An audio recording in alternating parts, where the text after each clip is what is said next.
Hello again, everybody. I'm Frankie. This is TinCanKnits. Welcome back to the podcast. I was going to try to do this in more like one take so that I don't have as much editing to do. And I think that that's pretty lofty a goal for me. I'm backlit weird, and my glasses have a glare. Yet again. Yeah, my lighting isn't super great in here. It's I have a lot of natural light in here, but it's all behind me. I have here a cup of Harney & Sons Hot Cinnamon Spice Black Tea. Cannot highly recommend this enough. Delicious. Harney & Sons is probably my favorite bagged tea. I'm a loose leaf tea person in general, but sometimes we make sacrifices for the sake of convenience. Today I actually have quite a lot of finished objects. In fact, spoiler alert, everything I talked about in the last episode, I think, is finished now, which is very exciting. So kind of starting off, let's start off with what I'm wearing. This is just kind of a basic raglan. I think I used the TinCanKnits Flax pattern for my math, but what this is it's actually scrap yarn from a baby sweater that I had like the Knit Pick sampler of palette in like when they were running the cottage line, so it's all of these. And I held this double with this yarn from my mom's boss's mom's attic, which was discontinued Bernat 50/50 yarn. So it's kind of it's mostly wool content, not 100% wool content. I held it double and I did these stripes, so I had the consistent color with the Bernat 50/50, and then I changed colors just kind of when I ran out. I had divided this. It was a individual squares based baby sweater. I don't think I have any photos of it. It was for one of my professors in undergrad had a baby, and so I felt like I wanted to do a knit for their baby, and it ended up so cute. Like, it was one of the cutest things I've ever made. And so I got to capture the color palette in an adult sized. It's just a little cropped, but adult sized sweater. Just kind of a straight up basic raglan. The Flax by TinCanKnits has like a garter detail. I didn't do that. I just kind of used the free raglan math. The nice thing about all of the different colors in it is that I can wear it with lots of different outfits, and it's kind of a statement piece, but it blends in. I love doing scrappy sweaters for that reason, because you get this sort of like statement piece, but you can wear it with lots of different things and it'll still go, which I think is nice. Especially something like this where the color palette is curated.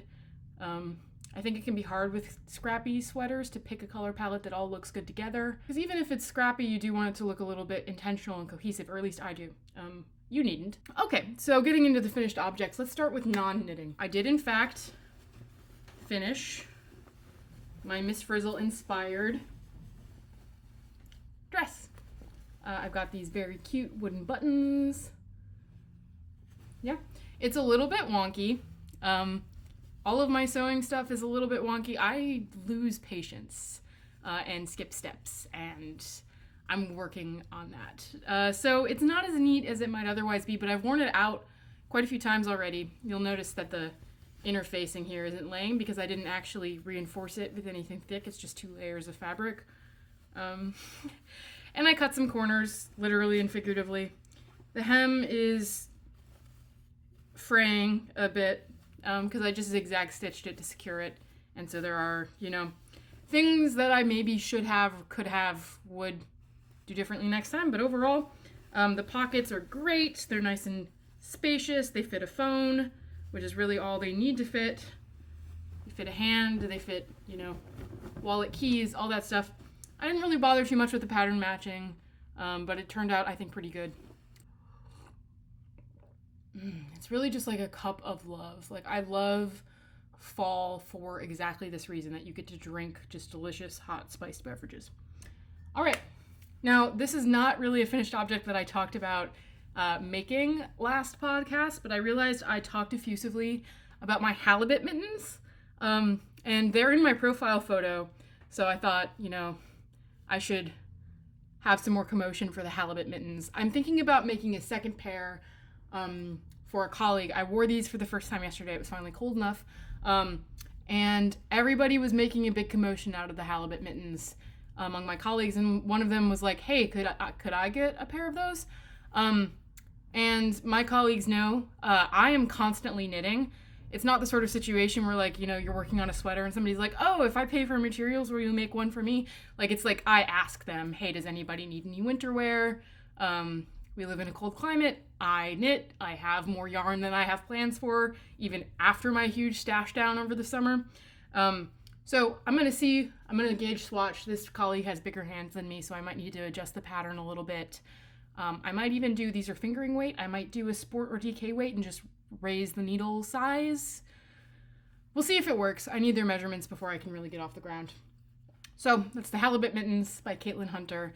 I love these things. They're so cute. Like, honestly, I think this like colorwork design is really nice as a sweater. I've seen lots of people wearing the Halibut sweater, but I think it's just so subtle and cute and just like a really good like piece of any outfit to have these mittens. They're just such a statement piece, but they're not as much of a commitment as the whole sweater. I think I would eventually like to make one of those sweaters though. So that's the Halibut Mittens. Next up, in accessories land, we have my finished pressed flowers hat. Now, I'm so pleased with how this turned out. Look at that. The texture, the color changes. So one of these, both of these yarns are hand dyed locally by a dyer called Grilliant Creatives. And I picked them because this like tealy color was a little bit more semi-solid and the pinkish color is a little bit more gradient. I thought that that would look really nice. And I didn't quite use up all of it. So I'll get to my plans for the scraps probably at the end of the episode. But this is the pressed flowers hat. I'll put it on. I got a haircut yesterday. I'm a little worried about messing up my hair. So it looks super cute, just like unfolded like this. But as I expected, I think I will probably wear it folded up more. And it's super cute this way too. It's still like a little slouchy. I don't have a lot of outerwear that is like strictly this color. So it's a pop of color no matter what I wear it with. All of my outerwear is a little darker. So I think this is super cute, super fun, sort of bringing spring into the winter. So I'm excited about this. I finished it. Honestly, I think that the thing that took me the longest was just sort of getting in the flow with the pattern. And since it is garter in the round, that meant that there was a purl round every other round. And sort of psyching myself up for the purl round was probably the biggest obstacle to finishing this hat. So that's my pressed flowers hat. Now, I did get the yarn in from Lismore Sheep Farm to finish my Folklore cardigan. I'm going to show you that my fears did come to fruition a bit. These are pretty different colorways, but the good news is I think in the finished cardigan, if I don't tell you which sleeve is alternating skeins in a different color, I don't know if you'll know. Well, you can kind of see it on camera. But when I wear this out, I don't think it's super obvious. I thought about, frogging the button band, harvesting yarn from there, using that, and then making the button band a different color. But ultimately, what kept me from doing that is that I did Italian bind off on the entire button band, which is a sewn bind off, so I would have had to manually unpick every single stitch on the button band, and I was not about to do that. And honestly, I decided, yeah, okay, it's a little visibly different, a little visibly stripy, but honestly, even on camera, like when I just hold this up, I don't think it looks super striped. Like you can see the difference, but definitely I think when this is like on the body being worn in motion, nobody who's not me is gonna care. And also it's so cozy and big, and I definitely could have made a smaller size and not run out of yarn. But the bonus there is that this fits my partner as well as me, so it can be a shared object, which is nice. These buttons are from Stash, which for me means I have my great-grandmother's stash of buttons. She was alive during the Depression, and she saved buttons off of clothes before, turning them into rags. She was very much, used as much of your scraps over again as you can. So these are not matching buttons. I thought that I picked them because they were kind of evocative of the color palette of Tortured Poets Department. This is a Folklore cardigan, so it's kind of my Tortured Poets Department Folklore cardigan. One thing about my relationship to Taylor Swift is that I'm gonna make my own stuff rather than buy it, if at all possible. Sips tea.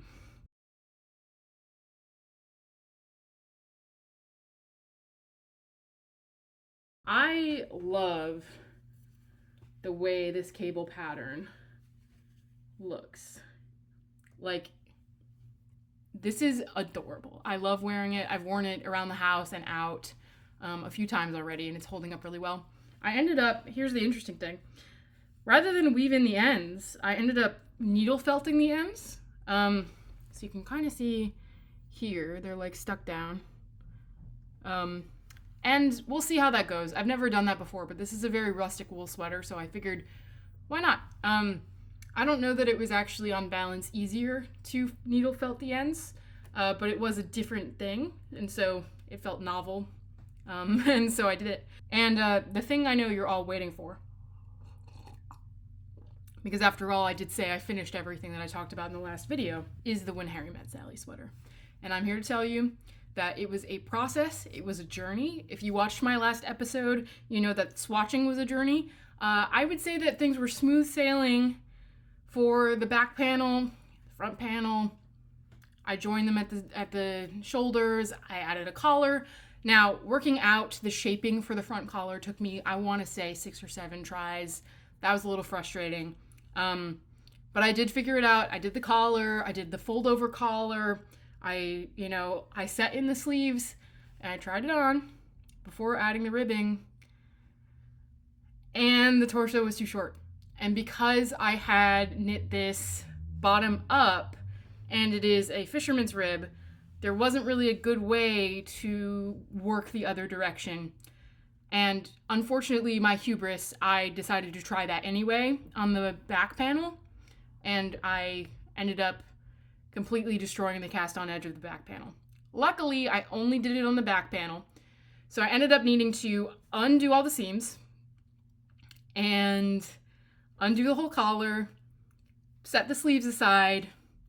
I was able to just pick up from the top of the front, undo the shaping, add another pattern repeat, redo the shaping, but then I had to start the back panel completely over because I had ruined the cast on edge.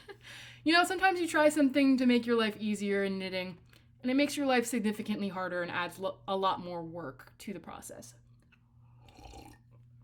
But the good news is, here it is. And oh my God, y'all. It is so soft, so warm, so cozy. I'm just going to throw it on over what I'm wearing, which is like kind of an unhinged choice. Sweater on sweater. It's not that cold in here. But I just want you to see how absolutely glorious this sweater is. Like, oh my goodness. I didn't secure the fold over cuffs because when I was looking at the photo, it looked like he was just wearing them folded. I think I probably need to. This is post blocking. I've blocked it already and woven in all the ends. You'll notice I didn't decide to needle felt this one. I think I might need to go over with a steam iron to put a crease in the cuffs to get them to stay how I want them to stay, because there's a very sharp decrease in the circumference of the cuffs. I'm just gonna stand and show off this absolutely glorious sweater. Like,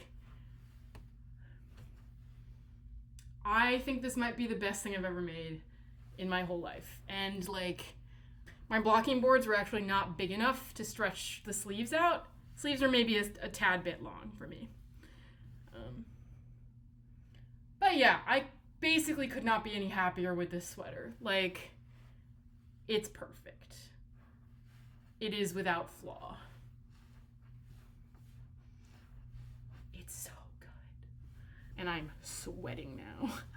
That's pretty much it for finished objects. I did do a little weaving last week, I made a quick wall hanging. I got some clearance, like stuff I wouldn't knit with yarn from Joanne, and our bedroom didn't have any stuff on the walls yet, and so I just made it like a really quick like weaving just to go up on the wall. And I think what I got is this like ombre, orange to purple, Colorama, Yarnspirations, Karen stuff with the gradient. And I did the middle. I think that I'll do more wall hangings until I've used the whole thing, and we'll just have the gradients up on the wall. It's really pretty. I think it really warms up the space.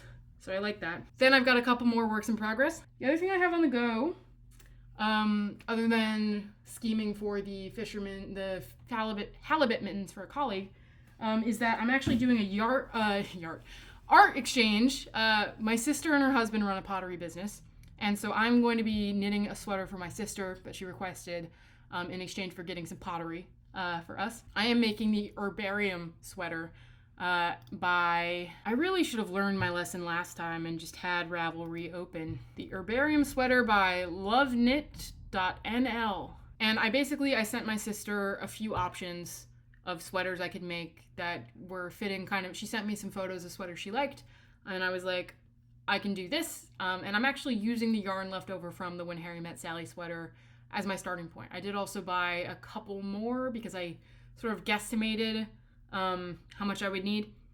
So I started the Herbarium Sweater, and it has twisted rib, which I don't know if this is the case for everybody, but it is the case for me that twisted rib takes much longer and is just a little bit harder on my hands. So I've been moving a little slower on this one, but that's not a bad thing. I think that it means that I'll take more time with it. But I've got just, the rib and then a few rows. I think it's half of a pattern repeat. And it's got this super cute sort of cabled leaf slipped stitches motif that I really love. But I will say it involves a knit 3 together through the back loop. And that's all I'll say about the particular stitch pattern. And that is also kind of hard on my hands. So between the twisted rib and that, I think I'm going to move slower on this sweater, which is part of why I feel okay taking on a pair of mittens for a colleague, because I think that'll be a little faster, a little bit more, a little easier on my hands. And I think I have enough yarn in a suitable format to do that. Now, the scraps from the pressed flowers hat. This one is much more in the ideas phase. I recently went to Goodwill, and I spent, probably an hour going through all of the knitwear at Goodwill looking for wool objects of a color I would enjoy working with that were constructed without serging, so that they would be continuous knit panels to unravel, harvest the yarn, and reknit it. And I did find this nice kind of like soft dove gray sweater that, felt woolly and had a label that said it was 100% wool, didn't have any major damage that would make it harder to work with. And my plan is to combine that, which should be, a sweater's quantity of yarn. And I'll probably talk in a future video about how I went about unraveling it, how I'm estimating how much yardage there is, estimating the weight and all that. And I think I'm going to combine it with my scraps from the pressed flowers hat and maybe some other scraps in stash. And I want to use it to make the Hesper cardigan by SavoryKnitting by Amy Christoffers. This is a raglan, I believe. It's a circular yoke sweater with mosaic knitting with a quilt square motif.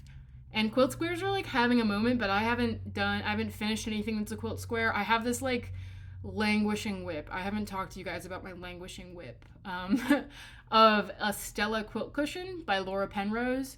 Basically, I got partway through the backing of it and I ran out of yarn. But the yarn that I was using is naturally dyed and red. And if you've worked with naturally dyed red yarns before, you know where this is going. It sheds like crazy. It dyed my needles. It dyed the bag it was in. It dyed my hands. It dyed part of this chair I was sitting in because the yarn was drawing across the cushion. And it comes off with scrubbing.